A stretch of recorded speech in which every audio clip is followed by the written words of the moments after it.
Dalam setiap generasi, Tuhan selalu membangkitkan seorang pemimpin. Bukan pemimpin yang mengejar sorotan, tetapi pemimpin yang hatinya tertunduk di hadapan Tuhan. Di Indonesia, nama ini telah menjadi suara bagi bangsa. Seorang gembala yang hidupnya dipakai untuk membangkitkan generasi, yaitu Bapak Pendeta Philip Mantova. Bukan karena karismanya, bukan karena popularitasnya, tetapi karena teladan hidup yang diberikannya itu dapat memancarkan kasih Kristus. Ia mengajarkan bahwa pemimpin sejati bukan yang berdiri paling tinggi, melainkan yang paling rendah hati. Bukan yang memerintah, tetapi yang mau melayani. Dari keteladanan, integritas, hingga keberanian untuk mengorbankan diri, Pendeta Philip Mantova menunjukkan kepada kita bahwa kepemimpinan Kristen dan yang sejati itu bukan soal posisi, melainkan transformasi. Transformasi diri, transformasi hati, serta transformasi generasi. Inilah kisah sebuah kepemimpinan yang menggerakkan.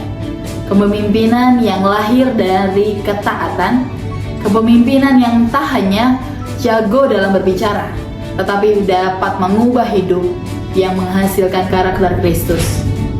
Inilah perjalanan kami mengenal kepemimpinan Kristen melalui kehidupan Pendeta Philip Mantova. Kau tidak berdoa. Berdoa pun tidak percaya. Minder rohani lagi, suka mengeluh. Dan selalu meratapi nasib. Ikut apa kata dunia. Tidak berani lawan arus untuk ikut Yesus. Cincin ini dibeli kembali di pasar gelap dengan 1 triliun. Bukan hanya membeli nyawamu, dia memberimu kunci kerajaan sorga. Use it, baby. Use it. Orang tanya sama saya, kenapa Pastor Philip sibuk gereja 1 juta murid, kalau saya bisa 1 miliar murid. Cuman saya tahu saya tidak mampu. Use it.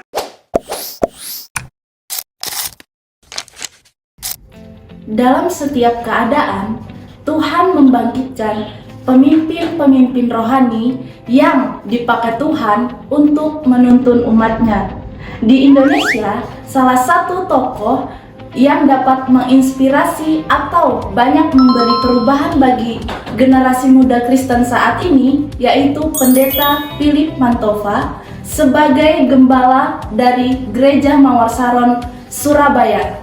Kami memilih beliau sebagai tokoh yang dapat kami pelajari bukan karena popularitas atau karismanya dalam berkhotbah, tetapi karena kehidupan dan pelayanannya yang memuat nilai-nilai kepemimpinan Kristen yang sejati. Pendeta Philip Mantova dikenal luas banyak orang lewat khotbahnya yang penuh dengan kuasa dan kesaksian hidupnya yang nyata. Beliau juga memberi banyak perubahan bagi banyak orang yang dapat mengubahkan, memulihkan, dan menguatkan generasi-generasi muda saat ini. Beliau juga memiliki pribadi yang sederhana, dekat dengan jemaat, dan sangat mencintai Tuhan.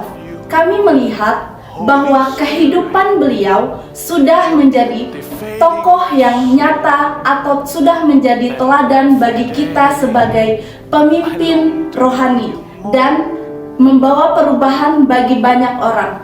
Tokoh ini juga menunjukkan bahwa kepemimpinan Kristen yang sejati itu bukan karena ambisi pribadi, tetapi bagaimana cara kerelaan hati kita untuk melayani dan menaati panggilan Tuhan.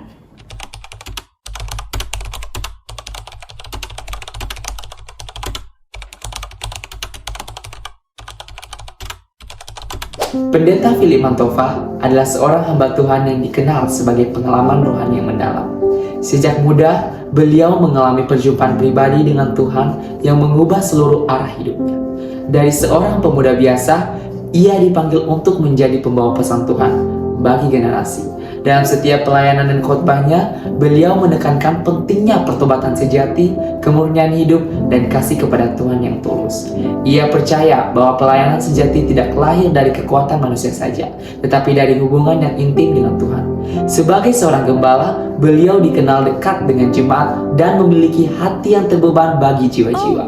Banyak kesaksiannya menyingkapkan pergumulan, air mata, dan pengorbanan dalam menjalani panggilan Tuhan.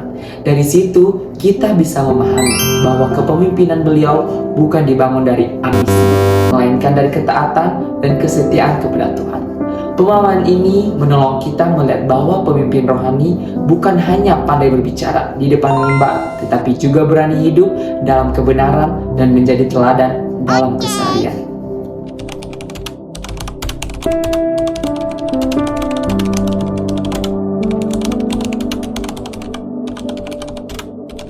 Dari perjalanan hidup dan pelayanan Pendeta Philip Mantova, kita dapat belajar banyak tentang nilai-nilai kepemimpinan Kristen yang sejati yang dimiliki olehnya. Di mana poin pertama, kita belajar tentang nilai integritas. Beliau hidup sesuai dengan firman yang dikhotbahkannya, tidak hanya berbicara tentang kasih dan kesetiaan, tetapi juga beliau meneladaninya melalui tindakan nyata dalam keluarga, pelayanan, dan hubungan antar sesama. Bahkan poin yang kedua, kita boleh mengenal nilai visi, di mana Pendeta Philip Mantova memiliki visi besar untuk membawa generasi muda mengalami perjumpaan pribadi dengan Kristus. Ia percaya bahwa kebangunan rohani dimulai dari hati yang sungguh-sungguh yang mau mengasihi Tuhan. Bahkan yang ketiga, tentang poin nilai kerendahan hati. Mungkin nilai kerendahan hati memiliki arti yang sangat luas, namun beliau tidak menempatkan diri di atas orang lain. Ia juga sering mengatakan bahwa seorang pemimpin sejati harus mau mendengar, serta membimbing, dan juga mau melayani dengan kasih. Poin yang keempat, kita belajar mengenal nilai keteladanan yang dimiliki olehnya. Banyak orang mungkin meneladani cara hidupnya karena mereka berpikir bahwa apa yang dikatakannya sejalan dengan yang dilakukannya.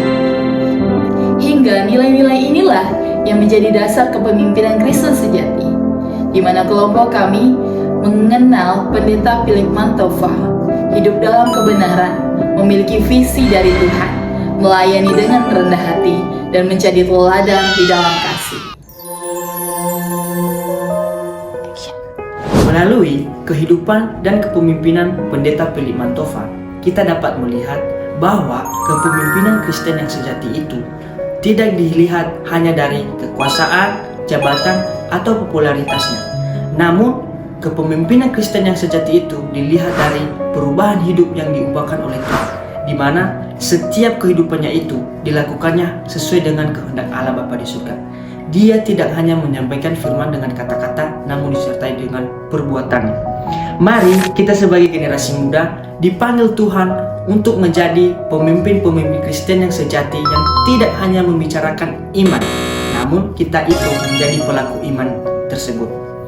Marilah kita menjadi generasi muda yang membawa perubahan baik bagi semua orang. Kita itu sebagai generasi muda yang menjadi pemimpin sejati tidak hanya siap untuk dilayani, namun kita harus menjadi pelayan-pelayan Tuhan. Kita bisa menjadi pemimpin-pemimpin yang besar apabila kita sanggup dan mampu dipercayakan suatu perkara-perkara yang kecil. Baik, sekian dari pembahasan yang telah kami sampaikan kepada kalian semua. Sekian dari kami, Tuhan Yesus memberkati. God bless you.